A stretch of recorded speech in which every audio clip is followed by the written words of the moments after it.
Siempre a mí me gusta platicar, abordar las pláticas en primer orden con una frase de Sócrates que para mí es de alta importancia por el contenido que en esta envuelve.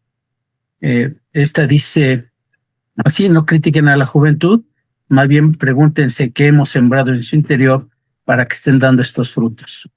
¿Por qué me parece de alta relevancia esta frase? Para mí tiene el gran contenido que no reprochemos al adolescente, no reprochemos su actuar, su conducta. Mejor preguntémonos primero cómo los hemos educado, qué valores y principios hemos sembrado en su interior, cuál ha sido el camino desde su primera infancia hasta llegar a la adolescencia. Después tendremos que ver si la aplicación de esos valores y principios realmente lo hicimos bien como adultos, lo hicimos bien como padres o lo hicimos bien como sociedad. Porque el desarrollo de un adolescente no solamente incumbe a los padres o a la familia nuclear o a la familia extensa, sino que depende también del Estado, depende de la sociedad. Creo que confluimos ahí todos los que integramos una sociedad. Entonces, me gusta mucho esta frase. ¿Qué tiene que ver con la problemática que si es víctima o victimario un adolescente? Pues bien, tenemos que primeramente ver pues cuáles son las normas que rigen en esta materia de adolescentes. A mí me gusta siempre abordar el tema de lo que es los tratados internacionales o las normas internacionales, que son bastantes. No cito todas porque no nos alcanza el tiempo para abordarlas, pero me gusta mucho la Declaración de los Derechos del Niño, que esta surgió en 1959, 10 principios. 10 principios que nos llama a mí me llama la atención, porque desde aquel entonces podríamos hablar el tema de cómo debe ser tratado un adolescente, cómo debe ser el seguimiento de su educación, cuál es lo que requiere mayor importancia. Entonces, esta Declaración de los Derechos del Niño son 10, no voy a abordar todos, pero para la guisa que es de esto, nos dice aquí el principio 2, el niño gozará de una protección especial y dispondrá de oportunidades y servicios, dispensando todo ello por la ley y otros medios, para que pueda desarrollarse física, mental, moral, espiritual y socialmente en forma saludable y normal, así como la conducción de libertad y dignidad. Al promulgar leyes con ese fin, la consideración fundamental a que se atenderá será al interés superior del niño. Ahora ustedes podrán ver, a partir del año 2005, en la reforma que sufrió el artículo 18 de nuestra Carta Magna, se habla precisamente de la cuestión del interés superior del adolescente. ¿Y qué tiene que ver ese cambio? Es el interés superior del niño. Las normas internacionales hablan sobre el niño, no hablan sobre el adolescente particularmente. Bueno, son las etapas que se van generando. Y desde luego vamos a ver más adelante la Convención de los Derechos del Niño, y esta tiene una contextura que se retoma de estos principios. El 4 nos dice, el niño debe gozar de los beneficios de la seguridad social. Tendrá derecho a crecer y desarrollarse en buena salud. Con ese fin se deberán proporcionarse tanto a él como a su madre cuidados especiales, incluso atención prenatal, postnatal. El niño tendrá derecho a disfrutar de alimentación, vivienda, recreo y servicios médicos adecuados. Si ven, todo esto nos está hablando precisamente de esa construcción de ese niño, pero que el concepto de construcción, ¿no? Esa educación, esa formación del niño, porque debe ser un desarrollo, pues no solamente el de la educación y valores que dan los padres, sino el comportamiento también ante la sociedad en que se va a ir viendo el ya relacionado. Nos dice el 7, el párrafo segundo, el niño debe disfrutar plenamente de juegos y recreaciones, los cuales deben estar orientados hacia los fines perseguidos por la educación, la sociedad y las autoridades públicas se esforzarán por promover el goce de su derecho. El 9 nos dice el niño debe ser protegido contra toda forma de abandono, crueldad y explotación. No será objeto de ningún tipo de trata. Bien, pues ahí es a donde quiere llegar. Porque no siempre los jóvenes que están relacionados con un hecho de carácter ilícito deben ser considerados como victimarios. Muchos de ellos son víctimas, y víctimas inclusive de su propia familia. de sus progenitores, de quienes están al frente de su educación, o son víctimas de la sociedad ante el rechazo, ante la discriminación. Y pueden ser victimarios en un hecho ilícito, pero también pueden ser a su vez víctimas ¿de qué? De alguna incursión involuntaria ante la delincuencia organizada o ante situaciones como lo vemos en la trata de personas. Ustedes podrán observar y enterarse a través de los medios de comunicación que pues hay muchos jóvenes, mujeres y hombres que se desaparecen y no se les localiza y no se les encuentra. ¿Y dónde están? Y muchos piensan en el ocaso terrible por muertos, a lo mejor tenemos en la cárcel, pero otros tantos no son localizados. ¿Y dónde están? Y muchas veces son aquellas personas que no voluntariamente quieren involucrarse en un grupo delincuencial o en un área de trata de personas desde el punto de vista sexuales o de algún otro tipo de carácter laboral contra su voluntad. Y entonces ahí son víctimas de ese secuestro, de esa desaparición o de ese involucramiento en conductas de carácter sexual. Y pueden convertirse en victimarios si se ven relacionados con un delito.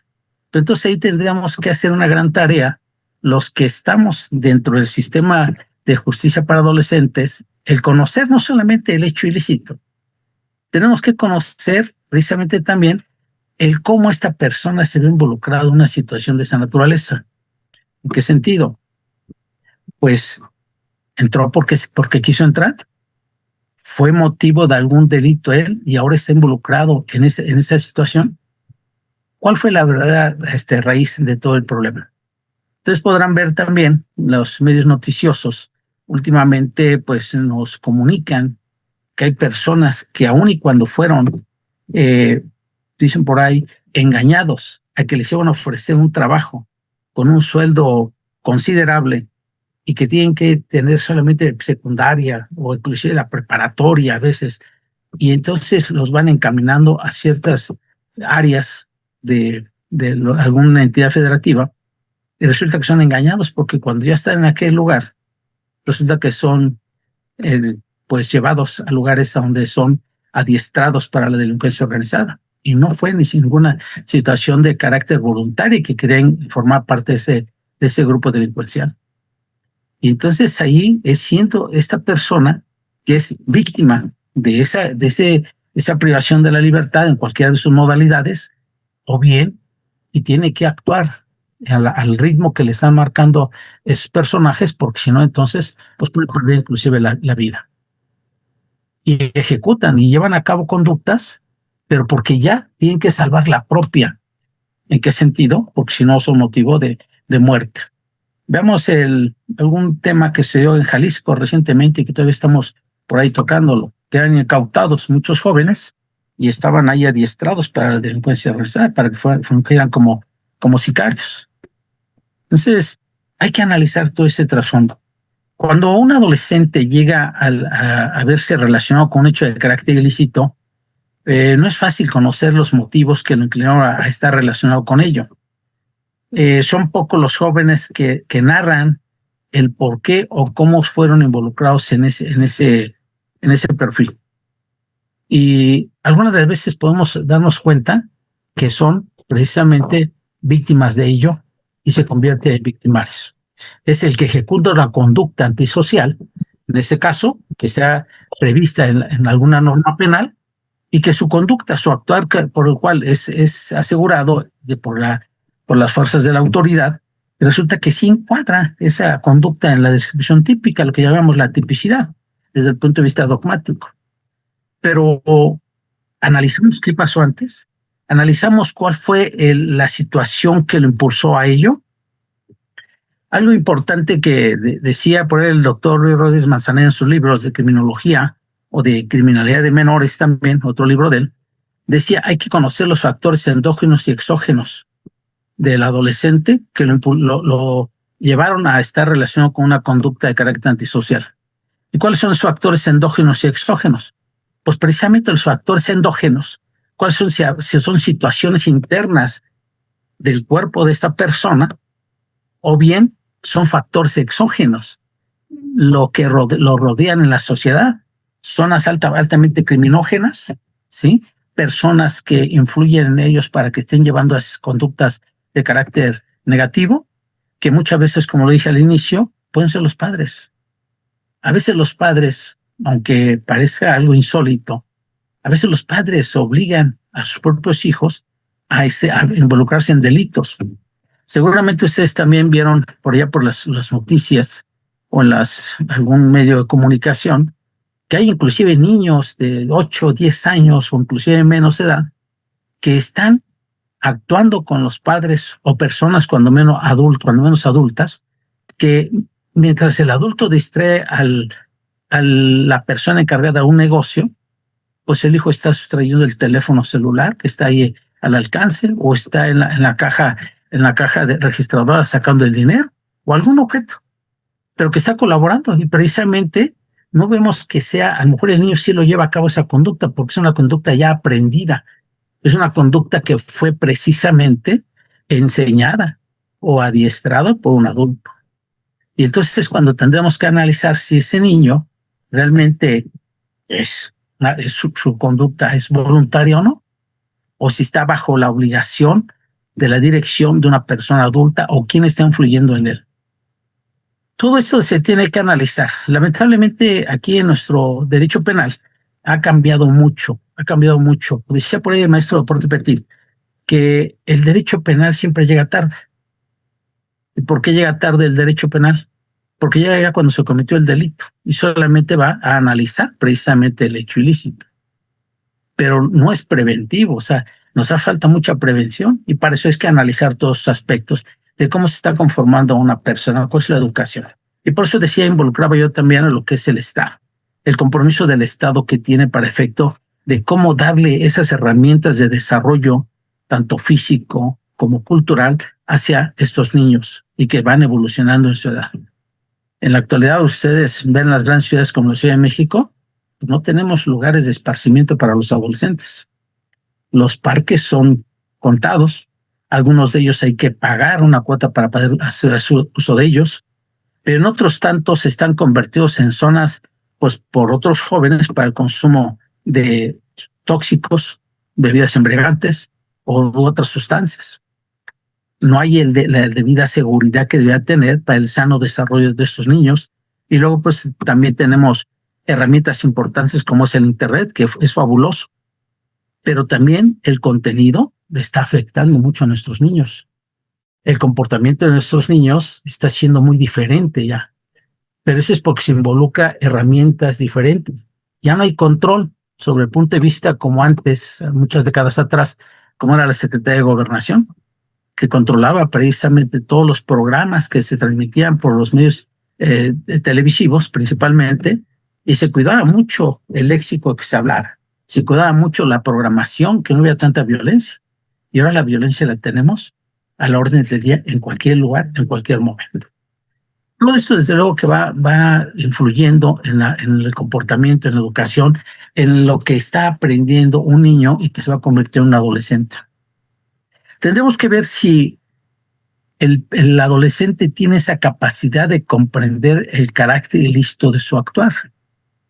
En el aspecto dogmático conocemos que el dolo nos dice, nuestro Código Penal nos establece en el artículo 18 del Código Penal de la Ciudad de México lo que es el dolo directo y el dolo eventual.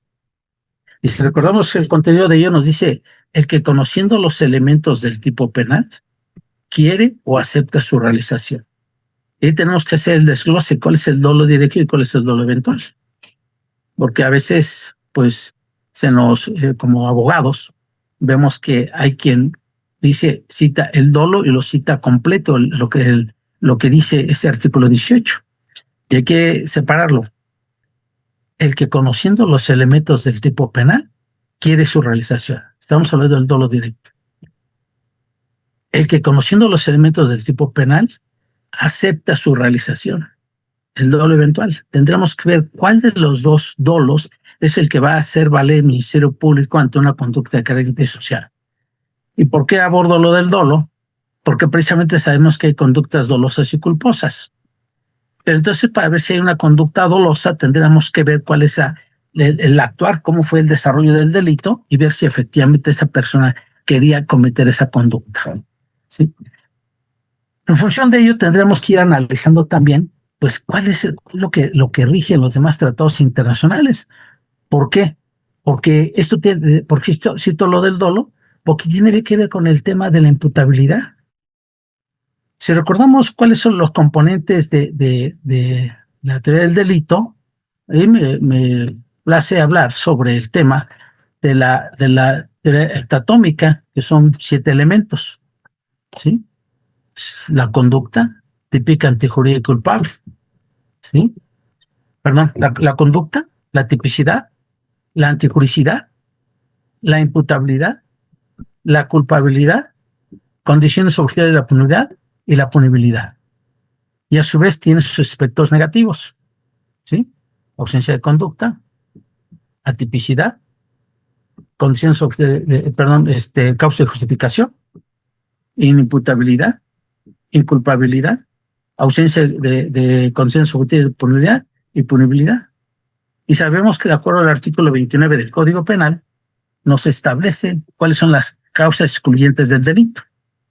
Y dentro de esas causas excluyentes del delito, pues citamos precisamente lo que es el tema de lo que hablamos, la inimputabilidad. ¿Y un adolescente es imputable o es inimputable? Y entonces nos tendremos que remontar hacia atrás, precisamente tiempo atrás, para ver si efectivamente los adolescentes son o no imputables. Cuando yo estudiaba mi licenciatura, mis maestros me decían que los inimputables eran el loco, el imbécil, el tarado y los menores de edad.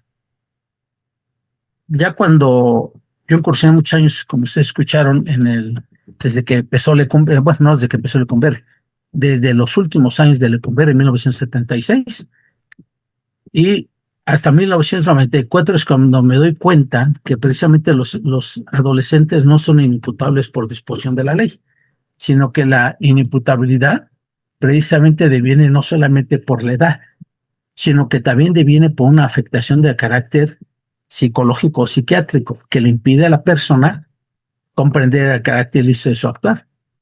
Y por eso tenemos en adolescentes tanto imputables como no imputables, como en adultos tenemos imputables como no imputables. Y entonces, si llevamos la tarea, como era antes, de que el adolescente es inimputable por disposición de la ley, y si además ese adolescente tiene una afectación que le impide comprender el carácter de su actuar, sería doblemente inimputable. O sea, doblemente se excluiría el delito. Entonces, para ello, hay una convención, el 17º Congreso del Derecho Penal en Beijing, China, que ahí se planteó, desde luego en las reglas de viene, pero yo me voy a brincar ahorita hasta lo que son ese 17º Congreso, donde se propone precisamente que la imputabilidad de las personas menores de edad, que no sea menor de los 14 años. Dice aquí el punto 2. Deberá fijarse en los 18 años la edad que marque la imputabilidad criminal. El legislador deberá determinar la edad a partir de la cual es aplicable un sistema penal especial. Esta edad mínima no deberá ser inferior a los 14 años. Ese es lo deseable, lo que se proponía en aquel Congreso. No es el punto 3. Los delincuentes menores deberán ser sometidos básicamente a medidas educativas u otras sanciones alternativas enfocadas a la rehabilitación de la persona o, si las circunstancias así lo requieren, y de manera excepcional a medidas penales en sentido tradicional del término. El punto 4 nos dice: por debajo de los 14 años podrán aplicarse medidas educativas únicamente. Pero ahorita lo explico de acuerdo a nuestra ley actual. Pues dice en ese Congreso, dice determinación judicial de la responsabilidad penal de los menores. Punto 7. La imputabilidad de los menores y las consecuencias que resultan de tal imputabilidad deberán emanar de una autoridad judicial especializada, de jurisdicción distinta de los adultos. Será conveniente extender el alcance de este fuero a la totalidad de las cuestiones relativas a los menores. 9. Deberá tener en cuenta especialmente la protección de los derechos de las víctimas. ¿Sí? Confundiendo en todo esto, podemos establecer precisamente que hay una etapa de la vida del ser humano en la cual se puede fijar si una persona ya puede ser imputable o no. Si una persona ya tiene esa capacidad para comprender el actuar que va a llevar a cabo. Y entonces, en función de esto, es como se plantea en nuestra República Mexicana lo que es la Ley Nacional de Sistema Integral de Justicia Penal para Adolescentes, respetando lo que nos dice la Convención sobre los Derechos del Niño, en gran parte, y que esta fue de 1989, como lo ven ustedes ahí. Y su artículo primero dice: para los efectos de la presente convención, se entiende por niño todo ser humano menor de 18 años de edad, salvo que, en virtud de la ley que le sea aplicable, haya alcanzado antes la mayoría de edad. Y esta convención, que es el único documento internacional firmado por México y por el presidente de la República y ratificado por la Cámara de Senadores, de acuerdo al artículo 133 constitucional, se constituye también como ley suprema. O sea, es de aplicación obligatoria, es vinculatorio este tratado internacional. Y entonces, esta convención es la base para poder llevar a cabo la Ley Nacional de Sistema Integral de Justicia Penal para Adolescentes, que ahora nos rige, en la cual se establece dentro de toda la gama de dispositivos, nos dice el 19, la autonomía progresiva. ¿De quién? Del adolescente. Todas las autoridades del sistema deben hacer el reconocimiento pleno de la titularidad de derechos de la persona adolescente y de su capacidad progresiva para ejercerlos, de acuerdo a la evolución de sus facultades, lo cual significa que a medida de que aumenta la edad, también se incrementa el nivel de autonomía, o sea, de la toma de decisiones de esos adolescentes. A mayor edad es mayor oportunidad que ellos puedan tomar sus decisiones y ya no que las tome el padre por él. A menor edad, es decir, de los 12 años, que es la edad que tenemos aquí en la Ciudad de México, o en toda la República Mexicana, para considerar a los adolescentes, entonces habrá mayor necesidad de que los padres, a lo mejor no decidan por ellos, pero que sí contribuyan para la toma de decisiones del adolescente. Esto me conlleva a que veamos lo que son los grupos etarios. Seguramente ya ustedes les abordaron ese tema de los grupos etarios, pero solamente para el refresco de memoria, como decimos ahora en el sistema procesal acusatorio, es de que lo voy a poner aquí en la pantalla para que ustedes lo puedan observar. Y precisamente tenemos 3 grupos etarios para el sistema de justicia para adolescentes. De esos 3 grupos etarios tiene mucho que ver con la cuestión no solamente de la primera respuesta ante un adolescente que está involucrado con un delito, sino también con la posible medida sancionadora que se le aplique en caso de que llegara una sentencia condenatoria. Y nos dice el artículo 5, para la aplicación de esta ley se distinguirá los grupos etarios 1, 2 y 3. 1 de 12 a menos de 14 años, 2 de 14 a menos de 16 años y 3 de 16 a menos de 18 años. Si ustedes se dan cuenta, solamente de los 12 años cumplidos hasta antes de los 18 años es de que se podrán considerar adolescentes. Y estos adolescentes se subdividen en estos 3 grupos etarios. La consecuencia de estos grupos etarios es precisamente que no se le puede privar de la libertad por ninguna razón a los del grupo etario 1. A los del grupo etario 2 hay probabilidades como medida de último recurso, en caso de que se permita así el delito, se le puede imponer la privación de la libertad preventiva o inclusive en una sentencia condenatoria hasta un internamiento como medida extrema que no podrá ser superior a 3 años. Y los del grupo etario 3, la consecuencia de ser responsables del delito que se les atribuya, no se les podrá imponer más de 5 años. Pero todos estos 2 grupos etarios tienen una condicionante más para que se pueda acceder a una medida privativa de libertad. ¿Y de qué se trata? Pues de que el hecho ilícito que se le atribuya esté considerado en el artículo 164 de la propia Ley Nacional de Sistema Integral de Justicia Penal para Adolescentes. Y nos dice aquí, el internamiento se utilizará como medida extrema y por el tiempo más breve que proceda a las personas adolescentes que al momento de habérseles comprobado la comisión del hecho señalado como delito se encuentra en el grupo etario 2 y 3. Esta redacción lo dejé así. Esta es una redacción que viene en la ley. No comparto esto último que nos dice aquí que estoy sombreando. Dice que al momento de habérseles comprobado la comisión del hecho señalado como delito, se encuentra en el grupo etario 2 o 3. ¿Por qué no lo comparto? Porque no debe estarse a ese momento, debe estarse al momento del hecho ilícito que se le atribuye. ¿Por qué? Porque quizá estemos ante un adolescente que tenía 17 años, 11 meses al momento del hecho ilícito, y resulta que cuando se llega a la sentencia, que no debe ser más de posteriormente a 6 meses de que se inició el proceso, de acuerdo al artículo 117 de la ley de la materia, entonces este joven posiblemente ya tenga 18 años con 3 meses. Luego entonces ya no corresponde a estos grupos etarios. Por eso no comparto el punto de vista de que plasmó aquí en esta redacción el legislador.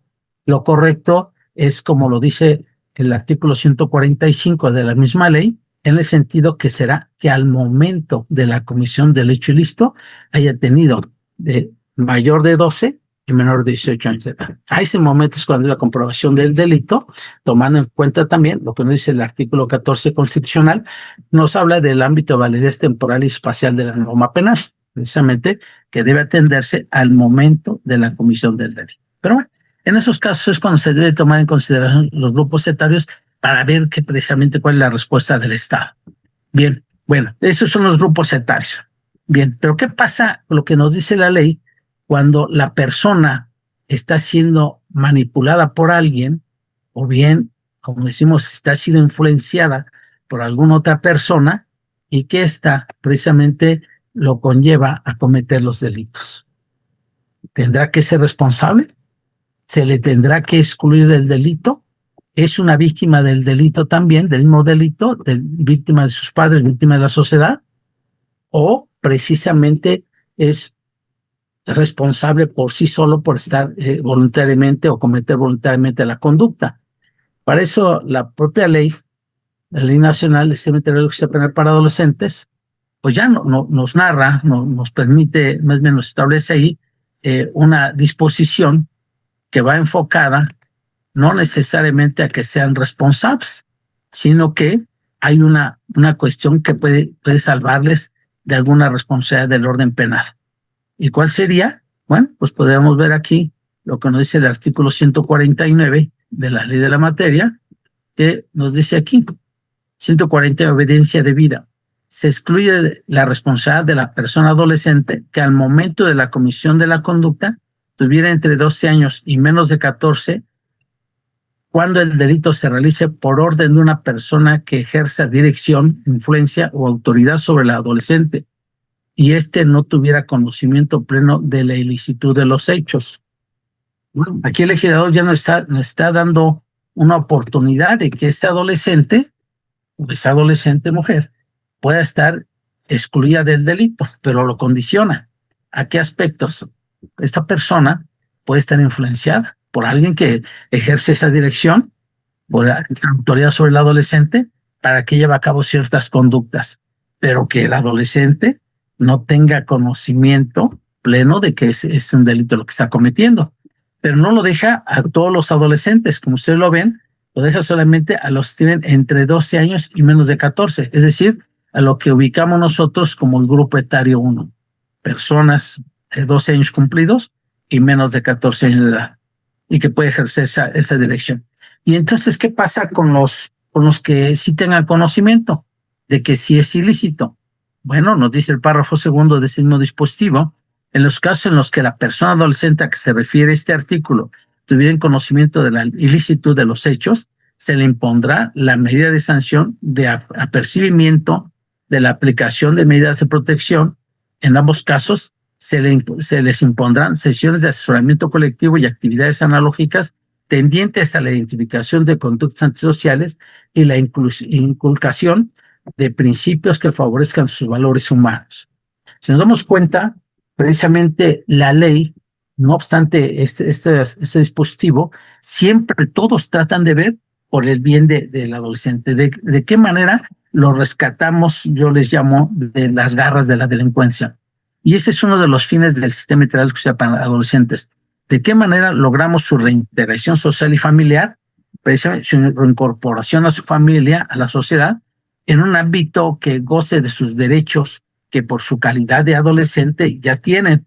Y precisamente se aplican medidas socioeducativas para efecto de que el adolescente pueda retornar a un camino correcto, a un camino a donde lo que aconteció no le quede más que sea una mala experiencia y pueda llevar una vida mejor. Ojalá, y esto es, muchas veces se dice que son algo ilusorio. Yo creo que si colaboramos todos los que participamos, no solamente en el sistema de adolescentes, sino en toda la sociedad, podemos lograr mucho ahí. Pero entonces, ¿qué pasa con los adolescentes? En este caso vamos a pensar, ya puede estar salvarse. Si no tenía conocimiento de la ilicitud, se le excluye. Si tenía conocimiento de la ilicitud que estaba cometiendo, pero fue bajo cierta influencia, entonces pues vamos a darle precisamente ese apercibimiento de aplicarle las medidas de protección. ¿Sí? Entonces sí, pero ¿y las personas del grupo etario 2 y 3, qué pasa con ellos? Porque aquí el legislador no pone una salvedad para ellos. Entonces tendremos que analizar ahí más profusamente qué pasa. ¿Es una víctima o es un victimario? Nos queda claro que si es por el hecho ilícito que se le está atribuyendo desde el nivel ministerial y hasta que llega en el área de judicialización, entonces a primera mano es un victimario, porque él es el que está involucrado en el hecho ilícito que se le atribuye. Quisiéramos de homicidio, vamos a ponerlo así al extremo, de ese homicidio, él es el que vieron que lo ejecutó, ¿sí? Pero vamos a ver si realmente tendríamos que contar con mayores elementos para ver si realmente es el que ejecutó, pero por voluntad propia, con el dolo que tenía para llevar a cabo la conducta por sí solo, o si estaba siendo bajo la influencia de alguien y solamente era un instrumento para poder llevar a cabo esa conducta.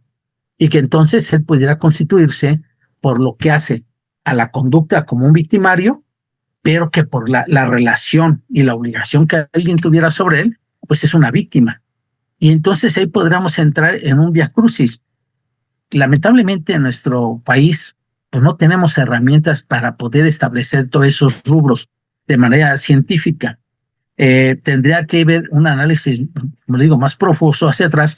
Hay algunos actores jurídicos de la academia, inclusive, que están impulsando la creación que se reconozca el delito de trata de personas, pero precisamente que la involucración de los adolescentes es un hecho ilícito.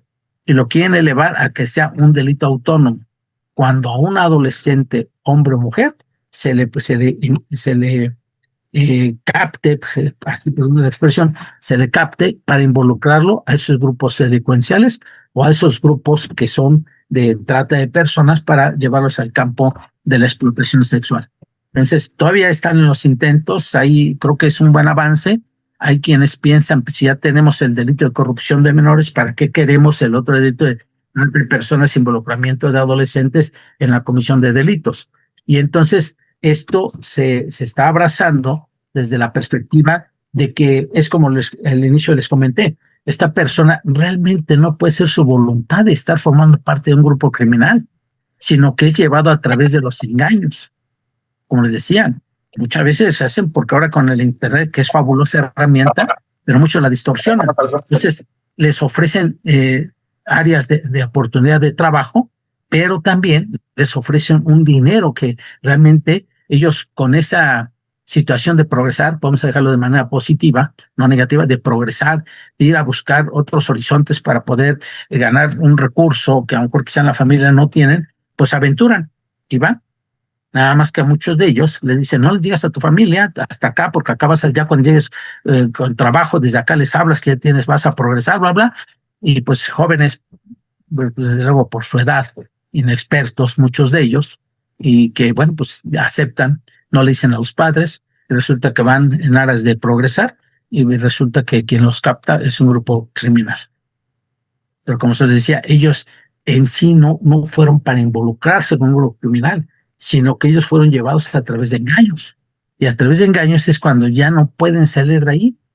Y esto, por fortuna, son pocos, pero al menos unos se han escapado de esas áreas donde los tienen incautados y resulta que han dado a la autoridad una la noticia, la queja, ¿sí?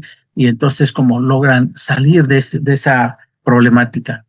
Pero ellos ahí son, como les decía yo, es víctima de un hecho ilícito, donde ellos se les afectó, pero que están llevados para formar parte de ese grupo criminal.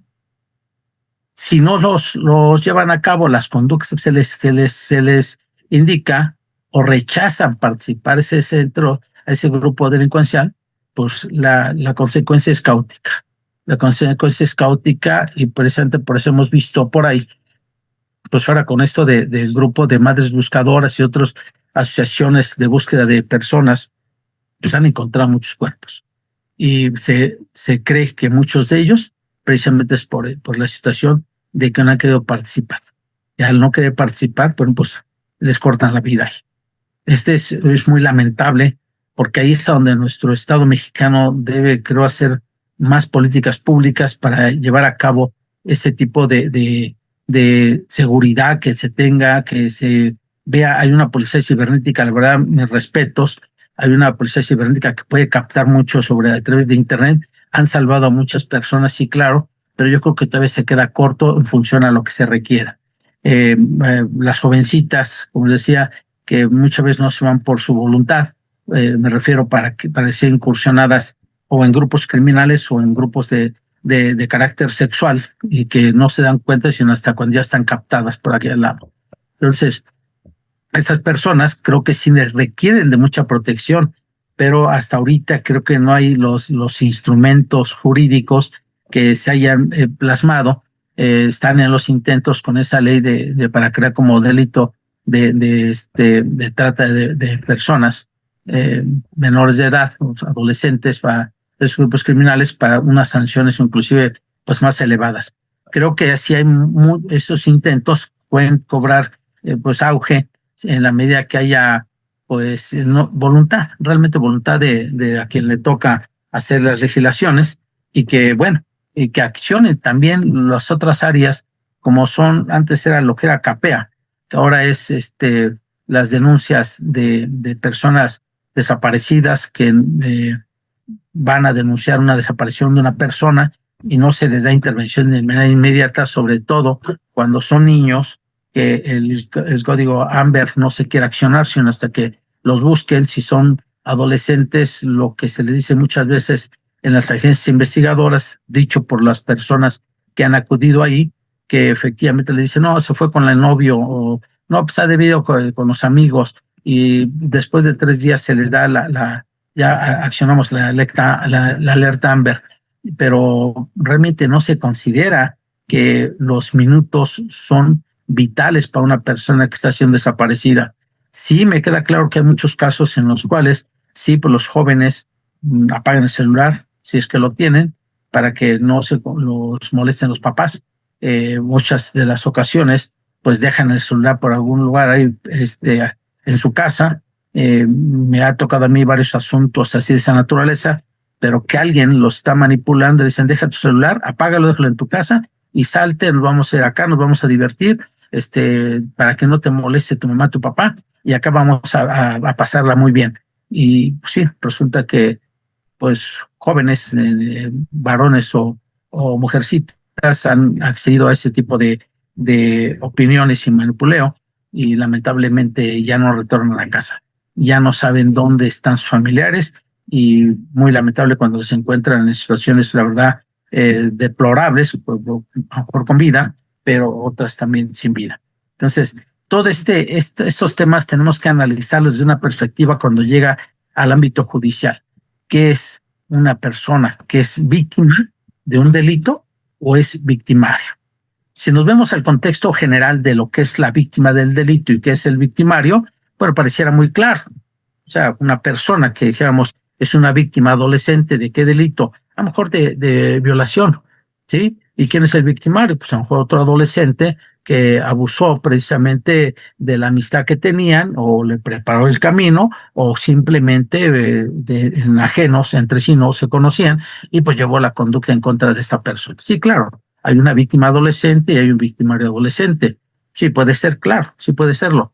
Sí, pero aquí en ese momento la problemática que a desentrañar es si esta persona que está siendo involucrada en un delito como sujeto activo realmente es la víctima del delito, el victimario del delito que se le está atribuyendo, pero tendremos que analizar si potencialmente pudo haber sido víctima de otro delito que se cometió en su contra y que eso sirvió de encauce para poder verse involucrado en el delito que se le están atribuyendo. Son, la verdad, poco los ejemplos o las que tenemos ahí para poder desentrañar esto, pero sí son palpables. Alguna ocasión que fue un curso que se dio en la Secretaría de Seguridad Ciudadana, en la Federal, precisamente acudí y tuve la oportunidad de platicar con un joven que se dedicaba a boxear. Lo captó un grupo criminal, le hizo saber que iba a ganar mucho dinero con ellos, que iban que él lo iban a preparar, lo van preparando. Él le gustaba, según me decía, él le gustaba mucho el boxeo, va ganando y le pagaban bien y obviamente ellos ganaban. Pero llega el momento que le dijeron, ahora en esta tienes que perderse el campeonato, pero en esta tienes que perder. Y él decía, no, pero ¿por qué voy a perder? Si vamos bien y es mi momento que puedo llegar a ser campeón. No, vas a perder porque si no, entonces no vas a tener las consecuencias a tu favor. Pues, ¿cuáles son las consecuencias que no iban a ser a su favor? Pues que precisamente lo privaban de su libertad, lo tenían ahí, pues en situaciones paupérrimas, lo que había ganado supuestamente, pues ya no lo ganó, se lo quitaron, y entonces el joven pues también me comentaba que le daban drogas contra su voluntad, y precisamente fue como fue incursionando en un ambiente diferente, hasta después que pudo ya también escapar de ese grupo y reincorporarse al apoyo de elementos policíacos. Entonces, no necesariamente tiene que ser para cometer, digamos, un homicidio, como en ese caso es un boxeador, no digo su nombre, realmente hay que proteger su identidad, pero sí me narró todo eso, platiqué con él y la verdad, decía, es que muchas veces no nos creen las autoridades y no obstante que ya logramos escapar, muchas veces no nos creen que fuimos víctimas de un delito. Entonces, pues sí, se deja de analizar, se deja de darles ese apoyo a esas víctimas y entonces pues quedan como incomprendidas, o sea, no solamente son víctimas de un delito, sino que son víctimas de la sociedad, víctimas del Estado cuando no se presta la atención adecuada y buscar, ahí puede ser la hebra para desentrañar o desenmascarar a un grupo que está captando a personas para involucrarse en ese tipo de conductas. Es difícil poder decir en tal lugar estamos en una ciudad, la verdad, una problemática de seguridad, por eso hablo de que el Estado le corresponde mucho, políticas de Estado podría ser de seguridad en cuanto a pues escuelas, pues precisamente en colonias, en unidades habitacionales, donde pueda haber una situación que sea pues más objetiva en pro de la sociedad, en pro de los adolescentes mismos y que no se dejen engañar. En los juegos de Internet, hay muchos juegos, platicaba hace un rato con un amigo que lleva a sus niños también a entrenar fútbol. Yo vengo de llevar a mis hijos a entrenar fútbol y platicamos sobre el tema de la educación con sus hijos, que son niños, como ya tengo unos gemelos de 10 años y están así de esa edad, y el comportamiento de ellos, y coincidimos precisamente que el Internet, reitero, no es malo el Internet, es una muy buena herramienta, pero se están filtrando muchos programas que están afectando a nuestra niñez, programas que ya no hay control sobre ello. Inclusive, si ustedes ven a nivel de adolescencia, hay hay música que realmente por muchos lo catalogan, sí puede ser apología de un delito, ¿eh? Y yo en la semana alguien me compartía, me decía, oye, ¿escuchaste esa canción? ¿Qué canción? No, pues mira, pero no te vayas a espantar. Dije, a ver, pues, ¿de qué se trata? Y le escucho y la verdad es un éxito en la juventud, es un éxito tal rotundo en mucha juventud, en adolescentes más, pero su contenido, su letra y créame que le puse mucha atención a la letra, es para mí un desprecio a la figura humana, un desprecio hacia las partes genitales de la mujer y las partes genitales del hombre. Se habla y se toma hasta con mucho fervor el cantarla. Así yo escuchaba al intérprete, y pues qué decir de quien la esté escuchando, que también para mí la interpretación que yo le doy es de que hay una situación de desprecio.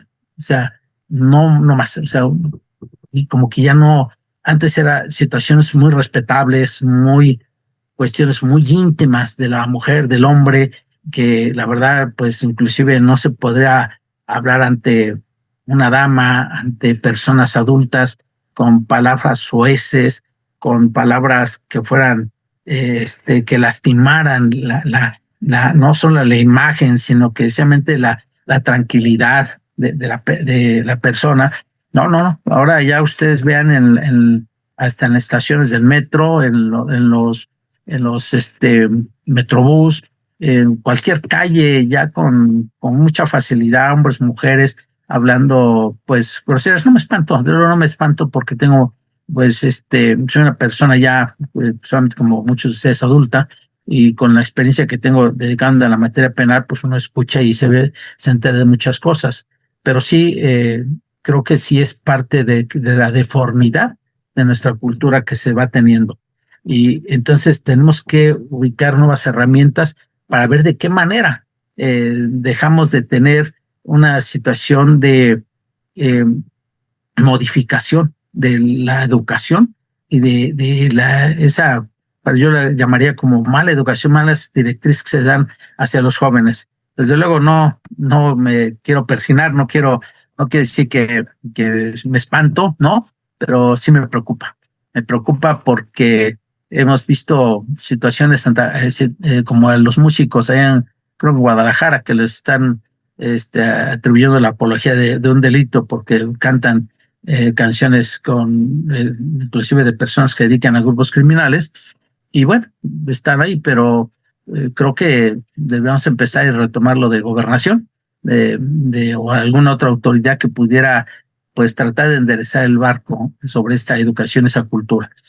El ser víctima de un delito, desde luego, a todos los agravia por la afectación directa o indirecta que tenemos, pero creo que más agravia a una persona que ha sido captada contra su voluntad para llevar a cabo ciertas conductas, y luego, precisamente, que no se le dé esa calidad de víctima ante un hecho, un acontecimiento.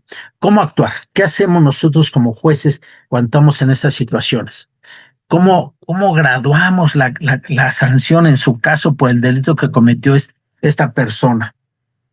Tendríamos que excluirlo del delito si yo les puse el ejemplo de un homicidio, y después que se pueda analizar y algún defensor pudiera decir, señoría, pero es que él es víctima de un delito, fue captado y fue instruido ya como para tener acciones como sicario, tiene que tomarse en consideración ello para efectos de que la sanción se le excluya, aunque sí fue el que disparó y privó de la vida a otra persona. ¿Se necesariamente se tiene que excluir el delito o tiene que haber una reducción de la sanción por al considerado tan víctima de otra conducta?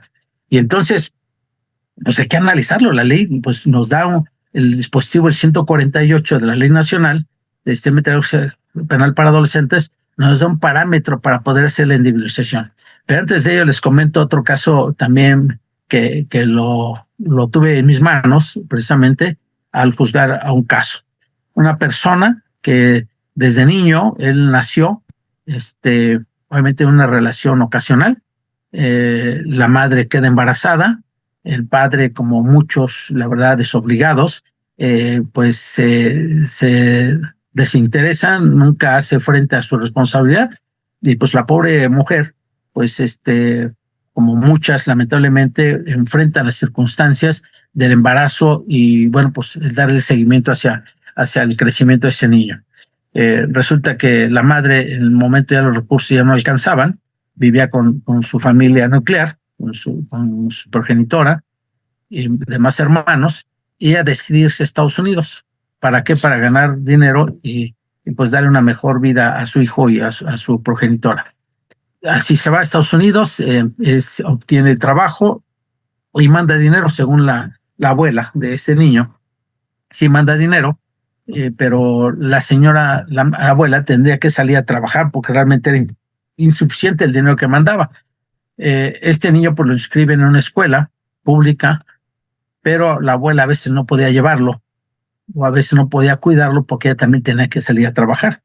¿Qué hace la abuela? Lo empieza a pasar con otros de los hijos. Oye, pues cuídalo ahora tú, échame la mano, y se lo llevan a su casa esos tíos de ese niño, pero empieza a encontrar el rechazo también de los integrantes de esa familia y va brincando, perdón la expresión, pero va brincando de una familia a otra familia. Resulta que pues llega el momento que la abuela ya no puede hacerse cargo de él, ya creo que alrededor de unos 10 años, este niño, y pues sale a la vía pública.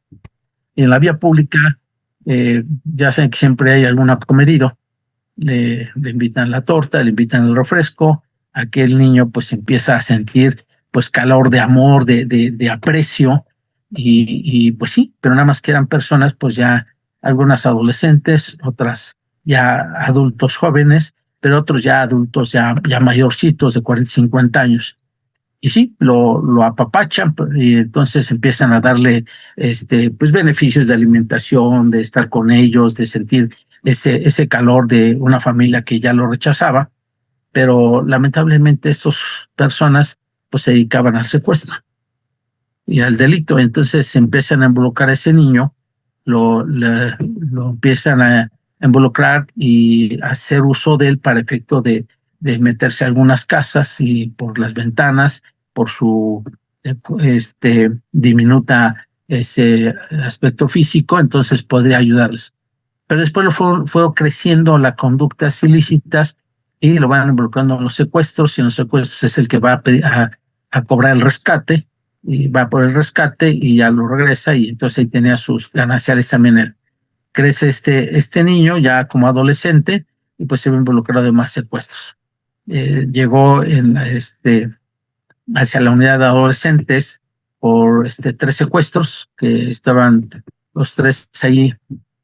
Para mí, yo llevé ese juicio y pues los 3 estaban acreditados y sí lo veían todo bien. El joven sí estaba involucrado y reconocido por las víctimas, pero ya había sido sancionado también. No, perdón, después ya que yo lo sancioné por los 3 secuestros, resulta que tiene otro asunto por 2 secuestros que se cometieron antes, pero que no habían judicializado al Ministerio Público. Entonces eran 5 secuestros. ¿Cuál fue la consecuencia ahí para poder emitir una resolución de esta persona? 3 secuestros, de esos 3 secuestros que me tocó juzgar, pues ¿cuánto le impongo por esos 3 secuestros? Y es una temática de la Ley Especial de Adolescentes.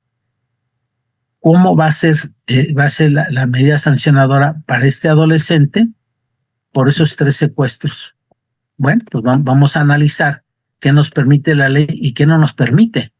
Y aquí tenemos un artículo que es el artículo 174, que nos da una regla cuando estamos ante un concurso de delitos. Vean ustedes, artículo 147. Dice, de la aplicación de la medida de sanción privativa de la libertad en caso de concurso de delitos. En los casos de concurso ideal o real de delitos, se impondrá a la persona adolescente la medida de sanción privativa de la libertad correspondiente por el delito que prevea la punibilidad más alta, excluyéndose las medidas privativas de libertad por los delitos restantes. Ojo, le explico. Está hablando que es cuando hay varios delitos, ya sea concurso real o concurso ideal. Aquí era un concurso real porque eran diversos hechos, diversas épocas. No era el ideal, era el real. Ok, ¿cuál es la consecuencia? Es la misma. O sea, que dice, se le pondrá la medida de sanción privativa de libertad que corresponda por el delito que prevea la punibilidad más alta. Este joven ya cuando estaba ahí, estaba en el grupo etario 2, no fueron esos secuestros, entonces lo máximo que le podrá poner son 3 años de internamiento por un secuestro. Pero ya atendiendo a esta disposición, nos dice que tenemos que poner la más alta.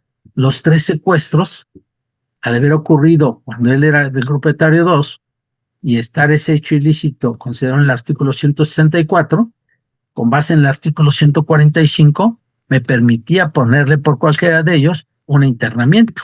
El 145, vean lo que nos dice, que lo que les comentaba hace un momento. Las medidas privativas de libertad se utilizan como medida extrema y por el tiempo más que proceda.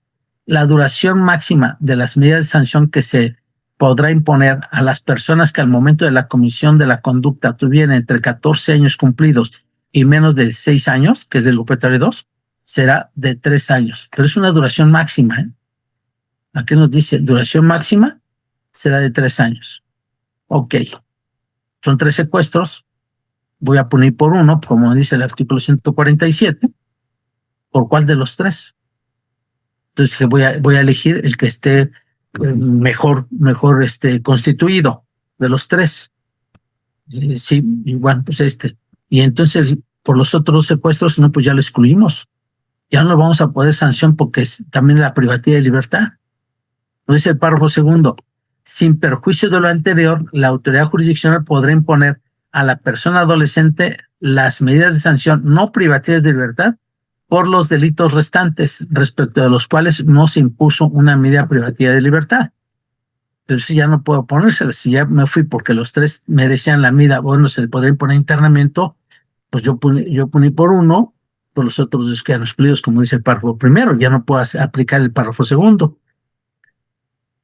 Después nos dice, las medidas de sanción privativas de libertad impuestas a la persona adolescente no podrán exceder del límite máximo que la ley establece, de acuerdo con el grupo etario al que pertenece al momento de la comisión del hecho que la ley señala como delito. O sea, no puede ir más allá de lo que nos dice la ley. El máximo son 3 años. ¿Ok? Oigan, y después en otro asunto que fueron los 2 secuestros, ¿qué pasó? No, pues también los compañeros que les tocó ese asunto, también ya me enteré, pues también lo encontraron responsable y se fueron también por esta regla del artículo 147 al concurso de delitos y bueno, pues también 3 años nada más. Pero después, ¿qué nos dice la ejecución, en la etapa de la ejecución de la sanción? Entonces, a ver, a las personas, que bueno, se hace la adecuación de la pena ya con el juez de ejecución y dice, a ver, tengo 2 sentencias contra el mismo adolescente. En uno le pone, de acuerdo, por 3 delitos, el concurso de delitos, le aplica un juez 3 años. Y en otro caso que tengo, que es del mismo adolescente, por otros 2 secuestros también pone 3 años. En la adecuación de la pena que hace el juez de ejecución, dice, pues no me puedo poner más de 3 años, porque ningún adolescente del grupo etario 2 puede estar privado de su libertad por más de 3 años. Entonces, en la adecuación de la pena, pues las acumula el juez de ejecución y entonces esa adecuación, respetando lo que nos dice el artículo 145, no puede ser más de 3 años. Entonces, lo que era la sanción por 5 delitos de secuestro se convirtió en una sanción de 3 años nada más, porque así lo dispone la ley. ¿Y qué les decía del artículo 148 para la indivisión de la pena? Veamos lo que nos establece. Para la emisión de la medida de sanción, el órgano jurisdiccional debe considerar los fines establecidos en la ley. Claro, como dice también la Constitución, su artículo 18.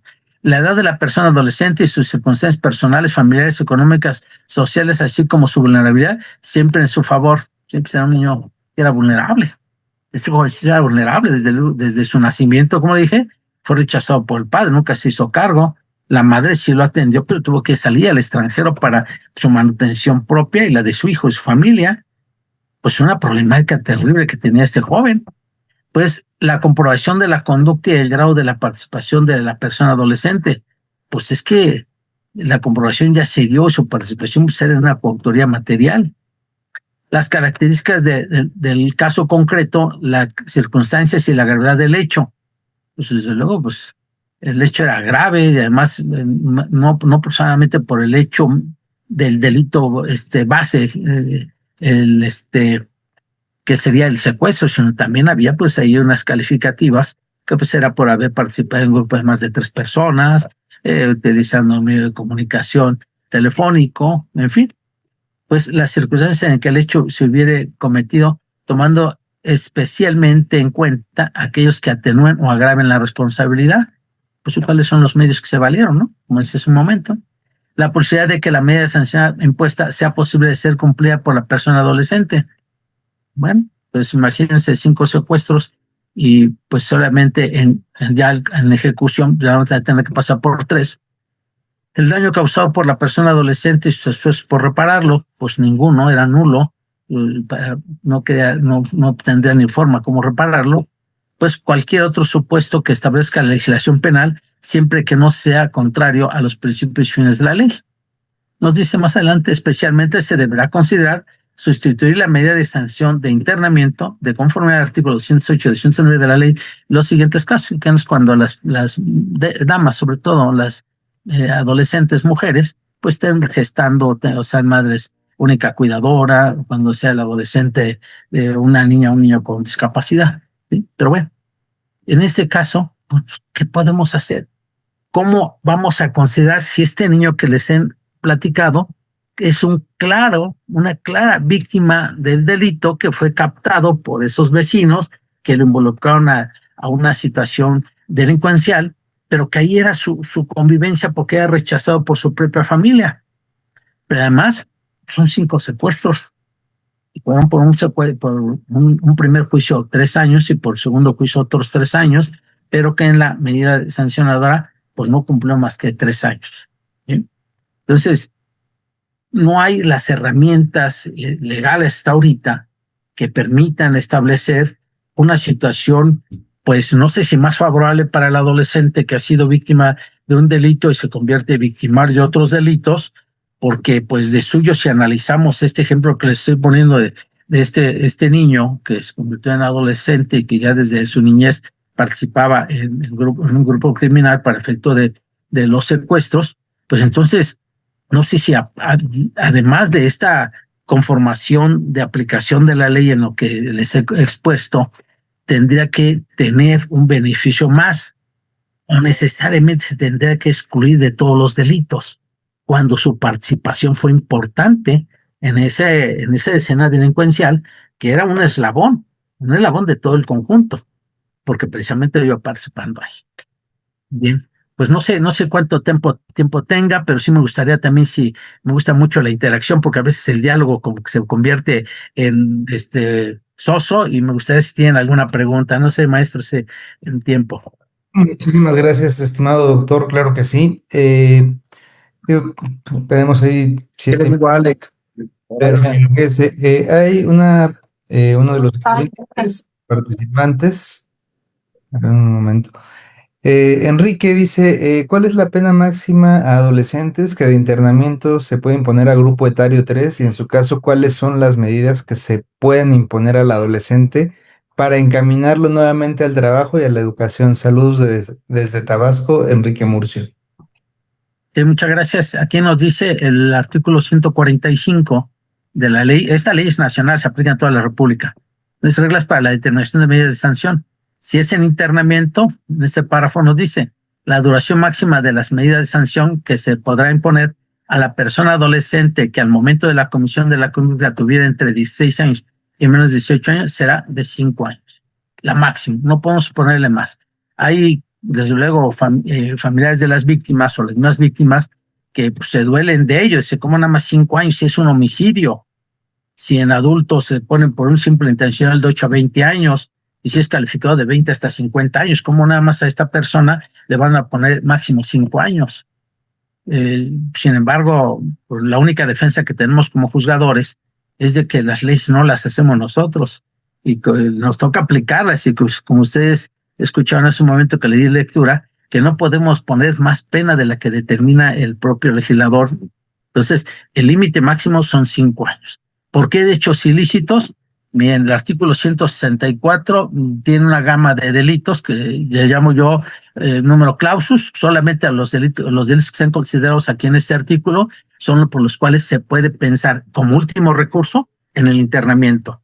Y en este caso podría ser aquí, como ven ustedes, delitos previstos en la Ley General para prevenir y sancionar los delitos en materia de secuestro, los delitos previstos en la Ley General para prevenir y sancionar y erradicar los delitos en materia de trata de personas, la obtención de asistencia a las víctimas de esos delitos, terrorismo, extorsión agravada, que eso que está sombreado con amarillo nos da mucha lata, delitos contra la salud, no todos, solamente algunos cuando tienen con fines de proselitismo, de venta, de compraventa, de suministro inclusive gratuito, de transportación, en fin, de gramas, pero posesión simple, pues no, ya no entra ahí. La posesión, protección, fabricación, importación, acopio de armas de fuego, dice aquí prohibidas y o del uso de ejército de la Armada, Fuerza Aérea. Yo también creo que eso que está ensombreado con amarillo no lo comparto.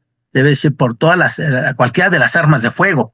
Si bien es cierto, el ciudadano puede portar armas de fuego, tiene que cumplir con ciertos requisitos. Y uno de los requisitos, de acuerdo a la Ley Federal de Armas de Fuego y Explosivos, es de que sea mayor de 18 años de edad. Entonces, pues no, esta es ley para adolescentes, debería ser todas, porque muchos dicen, ¿y cuáles son las prohibidas y cuáles son del uso del ejército? Pues de entrada todas son prohibidas. Pero yo puedo portar, sí, pero tengo que cumplir con requisitos. Pero bueno, homicidio doloso en todas sus especies, el feminicidio, la violación sexual. ¿Cuál violación sexual? Pues tenemos una gama de violación sexual. La violación por medio de la violencia física, la violación que va a considerarse ahora el delito de violación contra perversión equiparada, la que se comete contra personas menores de 18 años. Y ahí viene un tema, la verdad, muy amplio. ¿Qué pasa si dos adolescentes, hombre y mujer, tienen relaciones sexuales y lo sorprende el papá de la mujer, del adolescente? ¿Se estaría cometiendo el delito de violación por el adolescente varón? Oye, pero si fue con su voluntad, sí, pero tiene menos de 18 años. Y se llama violación equiparada cuando se tenga relaciones con una persona menor de 18 años de edad. No exige como medio comisivo la violencia, ni el engaño, ni que no pueda resistir el hecho. No. Inclusive la chica puede decir, es que fue con mi voluntad. Sí, pero ahí el tipo penal dice, el que tenga relaciones sexuales con una persona menor de 18 años.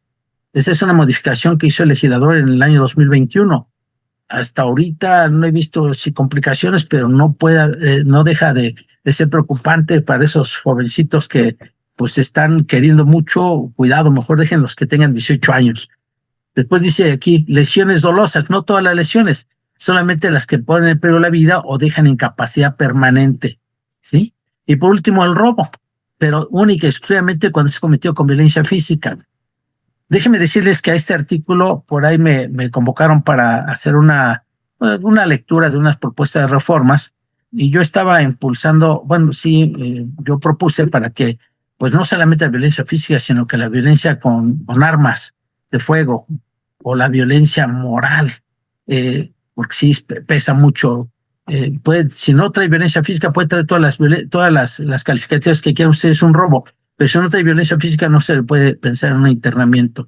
En el tema del homicidio doloso, también está considerado el feminicidio. Yo les proponía que se pusiera también el transfeminicidio. Transfeminicidio, que es una creación de legislador, desde luego, pero que pues no, las personas con las que me reunía no coincidieron con mi punto de vista que lo colocáramos en ese derivado del homicidio, porque decían es que estadísticamente no se han cometido muchos. Yo les decía, recientemente tuvimos una problemática a las afueras de nuestro tribunal aquí en Niños Héroes, que vinieron grupos de trans, hicieron unos daños tremendos a los edificios, porque se había dejado en libertad a una persona por transfeminicidio. Entonces, imagínense nada más, si vamos a pensar que participen dos personas, un adulto y un adolescente, en un transfeminicidio, si al adulto lo dejan privado de su libertad y al adolescente lo dejan en libertad, no quiero pensar qué vaya a pasar. Y yo creo que no deja de ser una muerte, es la muerte de una persona. Entonces, si estamos con él un homicidio doloso y un feminicidio que también es doloso, pues el transfeminicidio también es doloso. ¿Por qué no meterlo como una variante? Pero no se quiso. Entonces, sí hay unas propuestas de reforma, todavía no se plantean, no sé si vayan a llegar al legislativo. Pero bueno, solamente por cualquiera de estos delitos se puede aplicar un internamiento como medida de último recurso a un adolescente, ya sea del grupo etario 2 o del grupo etario 3. Grupo etario 2 o grupo etario 3. Fuera de este artículo no procede internamiento por ningún otro delito. ¿Como cuál? tentativas. Si ustedes ven, no vemos aquí la tentativa en ninguna de sus especies. Y alguien diría, bueno, pero la tentativa es una aproximación hacia el delito consumado. Sí, pero tenemos artículo expreso, el 145, párrafo penúltimo, que nos impide imponer un internamiento en caso de tentativa.